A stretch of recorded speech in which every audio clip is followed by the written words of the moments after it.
ఈ కేసు ఒప్పుకున్నట్టేనా? ఆహా, రేపు తులసి తరపున వాదిస్తారు కూడానా? వాదించడానికే కాదటే ఒప్పుకున్నది. వాదించి గెలిపిస్తారు కూడానా? గెలిపించడానికేగా వాదించేది. అయితే ముందు అద్దం మిగలగొట్టండి.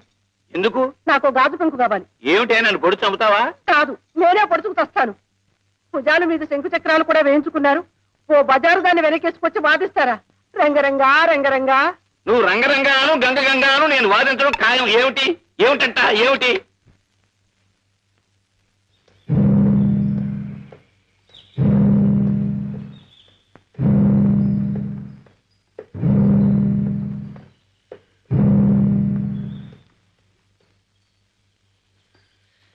నా కడుపును చెడబుట్టావే నువ్వు.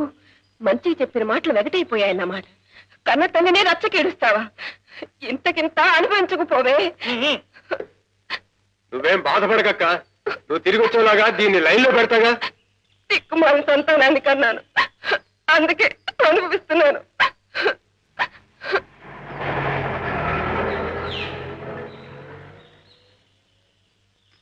ఎక్కడికి వెళ్తావే? నీ తోలుచి ఎండేస్తా, జాగ్రత్త. రా ఇంటికి. అమ్మా తల్లిని బ్రతిలాడితే లాభం లేదే. ఒళ్ళంతా వాతలేస్తే చెప్పిన దగ్గరికి కిక్కులు మరకుండా వెళ్తావు. పద ఇంటికి.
ఇట్లాంటి అనాచారం నేను ఎక్కడా చూడలేదు. అంటూ సొంటూ లేని ఇంట్లో ఒక క్షణం కూడా ఉండలేను. శారదమ్మ తల్లి, నా దోమ నేను చూసుకుంటున్నాను.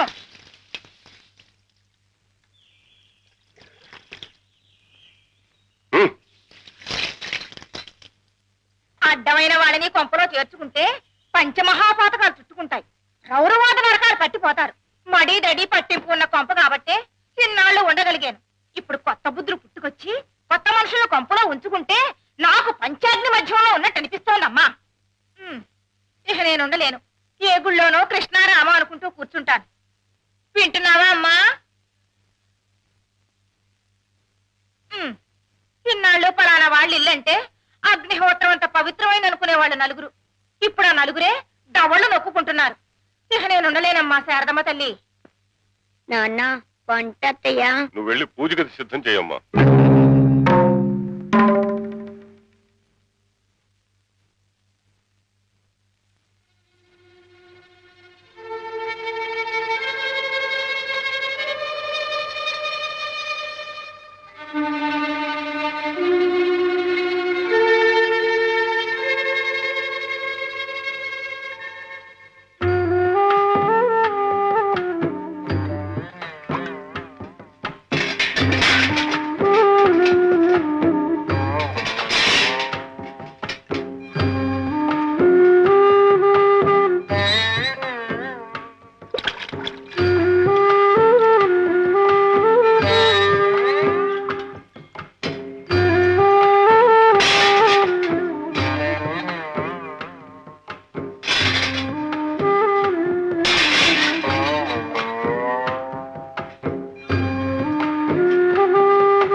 వెళ్ళొచ్చా నీ తొందరగా వంట చేద్దామని వస్తుంటే ఆ? ఏ నీకు వంట చేయడం చేత కాదా?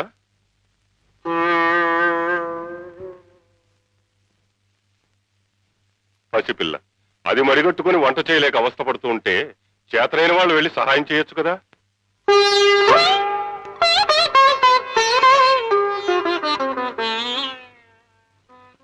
ఆచార వ్యవహారాలు మనసుల్ని క్రమమైన మార్గంలో పెట్టడానికి తప్ప మనుషుల్ని కులమనే పేరుతో విడదీయడానికి కాదు తులసి.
నువ్వు రామ్మా.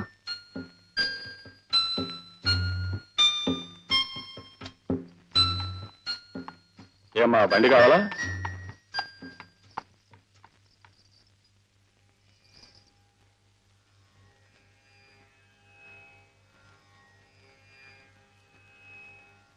బాబు గారు, ఓ దౌర్భాగ్యుడి పాపానికి రూపం నా కడుపున ఊపిరి పోసుకుంది. అదృష్టాన్ని మించి ఆశించానేమో. జీవితాంతం మీ పాదసేవ చేసుకోవాలన్న నా కోరికగానే మిగిలిపోయింది. అందుకే పుట్టబోయే నా బిడ్డకి మీ పేరు పెట్టి పిలుచుకుంటాను. మీకు అభ్యంతరమా బాబు గారు? మీరే చెప్పేవారు శంకరాభరణం అంటే విషనాగు అని. ఆ విషకీటకం శంకరుడికే ఆభరణమైందని. నాలో రూపం దిద్దుకుంటున్న విషబీజం ఈ శంకరుడి పాదాల చెంతకు చేరుకోగలిగితే నాకు ఆనందం చాలు బాబు. ఎక్కడమ్మా?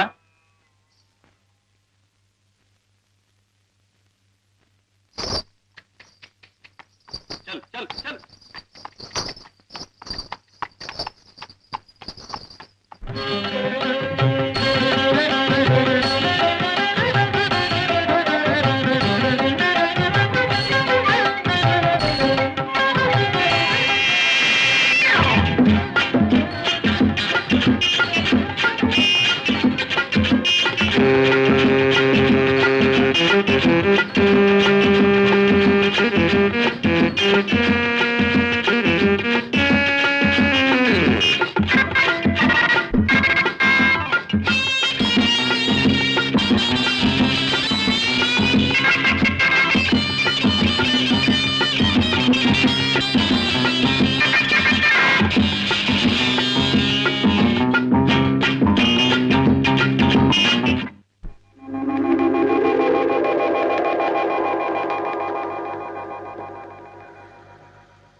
అడుగులకు దండం పెడుతున్నావు ఏంటమ్మా? నీకు చెప్పాని మనకి తల్లి తండ్రి గురువు దైవం అని. ఆయన అడుగుతాడలు బాబు ఇవి. శంకర్ శాస్త్రి గారివా? ఏరి hello Shankar Shastri, how are you ఏరియల్ Shastri? Hello Shankar Shastri, how are you ఏరియల్ శాస్త్రి? లంబోదర రఘుమికరా ఓ అంబా దూత హమార వినూత సరిగమ పదని మేసి ఓ పూర్ Shastri. Hello Shankar Shastri, how are you ఏరియల్ శాస్త్రి? లంబోదర రఘుమికరా ఓ అంబా దూత హమార వినూత సరిగమ పదని మేసి ఓ పూర్ శాస్త్రి.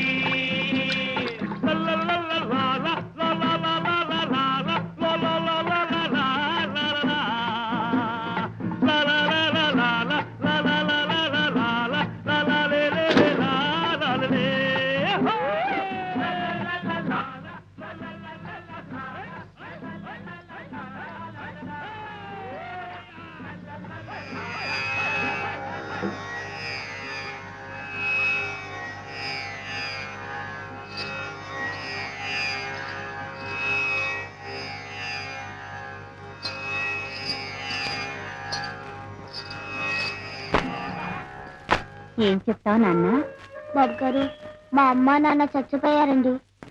దిక్కులేని అనాథం బాబు గారు. ఇంత బుద్ధ పాడేస్తే పని చేస్తూ సమర్పాదాల దగ్గరే పడి ఉంటారండి. ఇన్నేళ్ళు నిన్ను కంటికి రెప్పలా చూసుకుంది. నిన్ను వారి పాదాల దగ్గర చేర్చడానికి నాకు కలగన భాగ్యం నీకు కలిగితే అది మనసారా చూసి కన్ను మూయటానికి. నువ్వేం భయపడకమ్మా. ఎలాగోలా ఆయన ఇంట్లో చేరి ఆయన దగ్గర సంగీతం నేర్చుకుని ఆయనంత వాళ్ళు అవుతాను చూడు.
చిన్నపిల్లాడివి ఆ పాట పాడుతున్నావేంటి బాబు? భవసాగరం అంటున్నావి, అసలు ఆ మాటకు అర్థం తెలుసా? భవసాగరం అండి.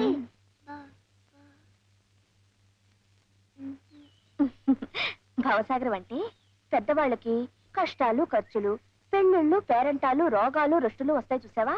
అప్పుడు వాటన్నిటినీ తట్టుకోలేక ఈ సంసారం అనే సముద్రాన్ని ఈదలేకపోతున్నావు అంటారు. అదన్నమాట.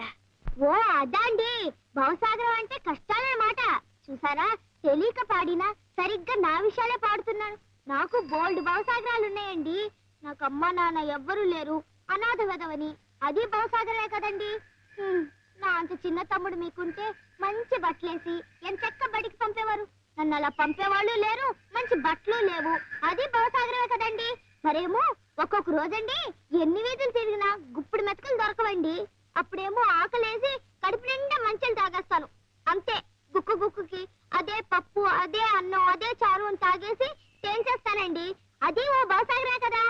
ఏమిటో వానొచ్చినా చలేసినా ఏ గుడరుగు మీద ఇలా ముడుచుకు పడుకుంటానండి.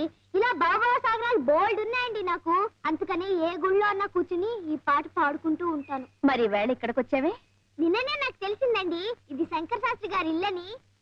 మీరు అది అమ్మాయి కదా.